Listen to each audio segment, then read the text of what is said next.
Hello, my name is Jason Escamilla, and this is my assignment for discovering WebQuests.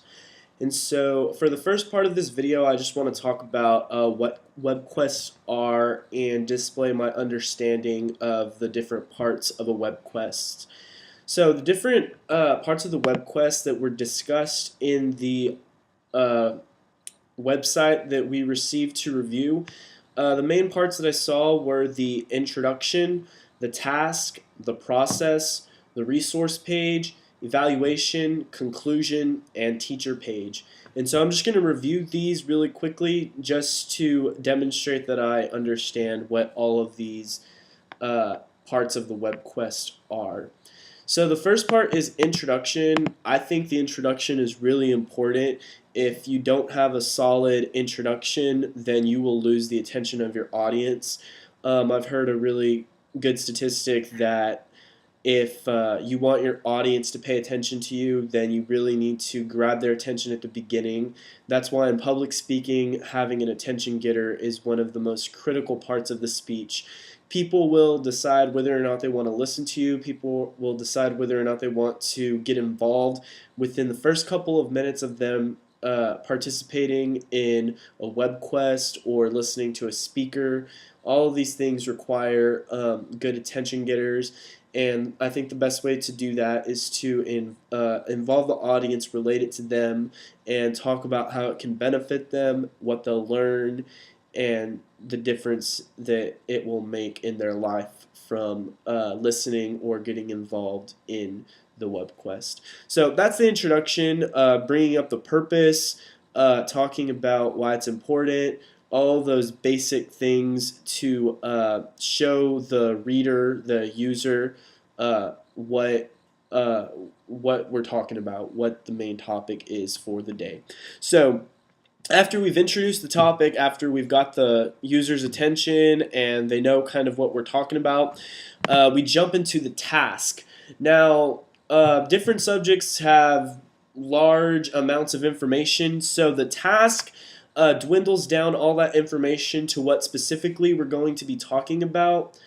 So it won't give you all of the procedures and steps to what they need to do, but it will say this is what the final product will be.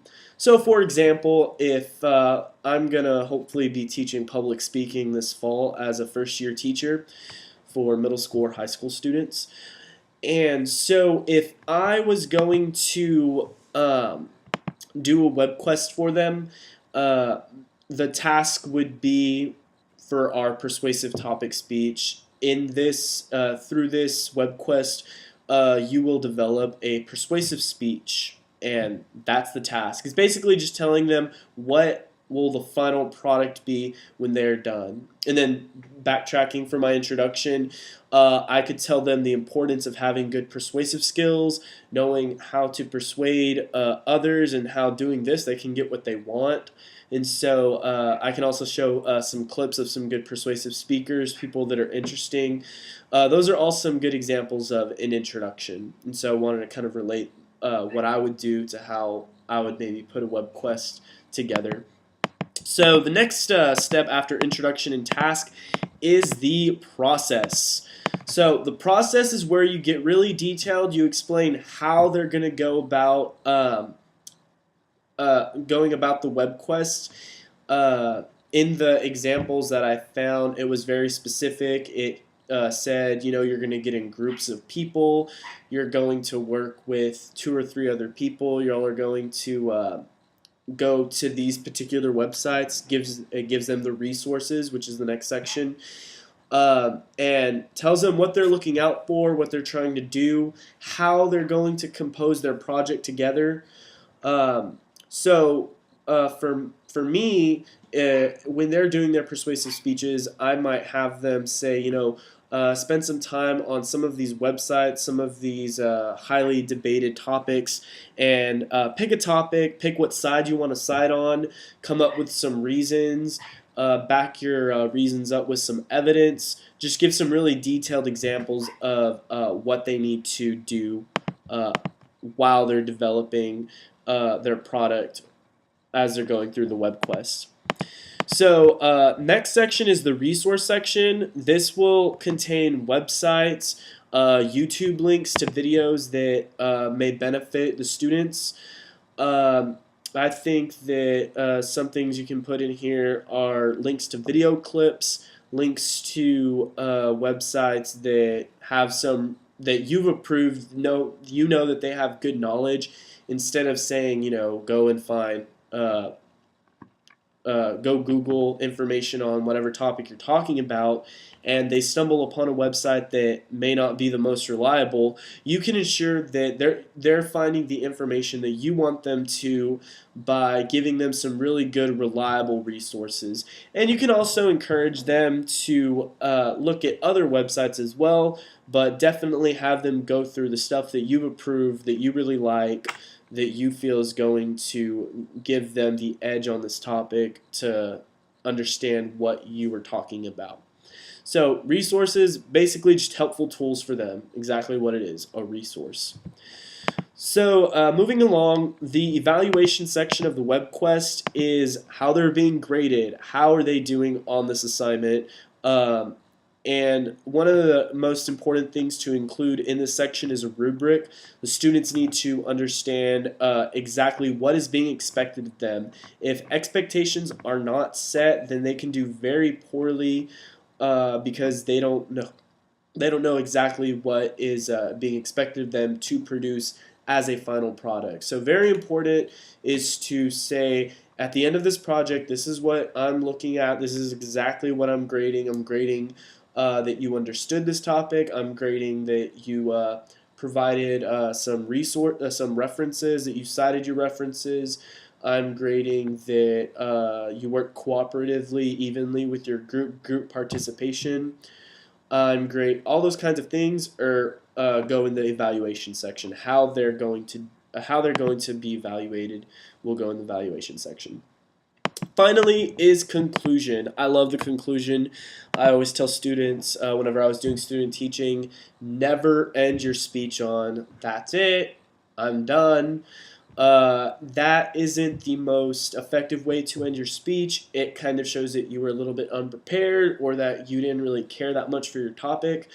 So the conclusion is actually really simple. What you do in your conclusion is you summarize the main points that you've made throughout your web quest, inform the students what they've learned, remind them of the main things that you've talked to them about. So all that information goes in the conclusion. It should be pretty simple to compose. No new information should go into the conclusion section. You don't need to say, oh, and I have one more thing I want to say, one more big topic.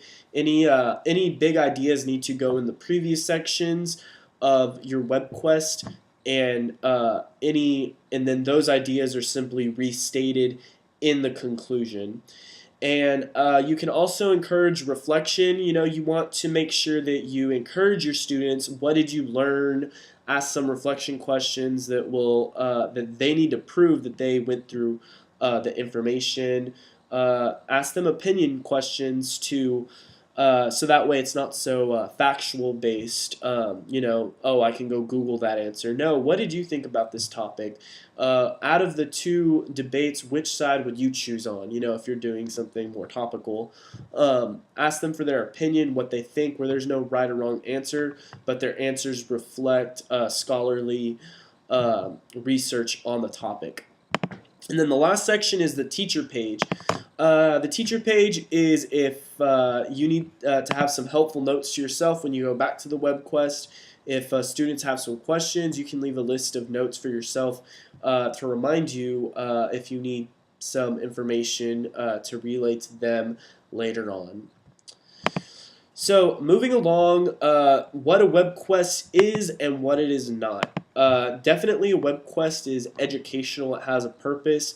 It's not meaningless, or it's not for other purposes such as entertainment. Although they can be entertaining, I think education is certainly excuse me. I think education is certainly amusing to look through all of these things that we can learn. But the main purpose is to inform, is to teach, In the same way, our lesson plans are to teach, and definitely I think our lesson plans do have some value and can be entertaining as well. But the main value is education, being informative. A big difference between a WebQuest and some other regular websites, or a website that a student might just go and look up, are that like if they compose a PowerPoint, that's not a WebQuest. That's just that could have been just a bunch of information that they found online. True WebQuest really encourages students for their opinion, what they thought about the topic, and they can write that information. They can figure out that information by looking up the background knowledge that the WebQuest has offered, or has led them to through the resource section. And so definitely encourages some personal insight, not just what is the population of this state. It'll encourage more deeper thought. Why do you think, out of all the states that you've researched throughout this project, which one do you believe will be most economically successful, and why? Then they can think about all the things that they've learned throughout the WebQuest, all the different jobs that are popular, and they can give their opinion. And there's no right or wrong answer, but it encourages them to do some critical thinking. And I think that's one of the biggest aspects of what a WebQuest is. So next section is provide critical comments on instructional quality of 2 WebQuests I reviewed. Like I said, I'm doing public speaking, so I looked up some public speaking WebQuests that I could possibly use later on. And 2 that I found were, one was about analyzing other speeches. It had in the resource section. It was a very great WebQuest. It had YouTube links of other good speeches. One was of President Obama before he got voted, and it was a great speech. You could see he was very passionate. And this one was about trying to get the students to recognize body language. And in the process section, it had the students get together in groups of 2 to 3 and assign different roles. And they were all trying to pay attention to different things. One was trying to pay attention to voice, the passion in his voice. Was he speaking too fast? Was he speaking too slow? I have a tendency to speak really fast. And another one was paying attention to body language, hand gestures, things like that. And so it got all the students to analyze really important aspects of public speaking, of the nonverbal communication aspect of it. So that was the first one. I thought it was really solid. It was very clear, the task was, and it definitely encouraged some critical thought in these real life situations. This really happened, and they can see by going through this WebQuest how these things have a really dramatic effect on the presenter's believability, credibility, and why they should incorporate these things into their speech. And so that was the first one. I thought it was really good. I liked it. I thought it had a clear purpose. Next one was overcoming the fear of speaking, and this one, what the WebQuest, the task was to create a manual for public speaking with some good tips. And the process that they went through was researching by going through provided articles and talking about what they thought were some of the best tips for being a pro public speaker. And I really like the introduction. I'm actually going to go ahead and read that. The introduction was solid. It had some rhetorical questions that I think a lot of us would say yes to, such as, here's the first one: do you fear talking in front of others?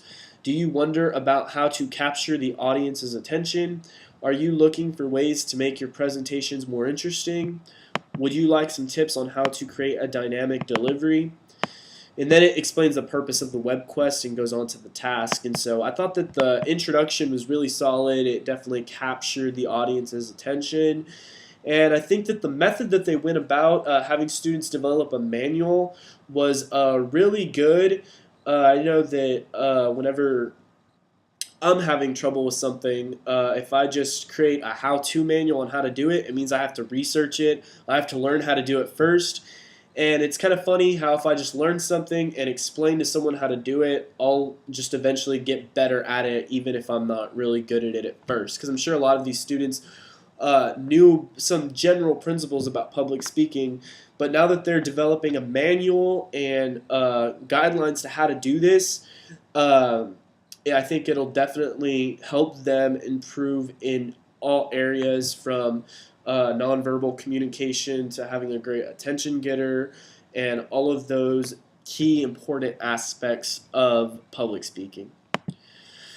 So, moving on, provide my thoughts and potential usefulness of WebQuest as an instructional activity for students. I thought this. I think WebQuests are a great tool to get students to read and reflect on information. They simply don't. They don't just give them a bunch of information, but they interact with them. They have a purpose, and they give the students a challenge and a goal, something that they need to go through. So it's definitely something I would consider using in one of my classrooms.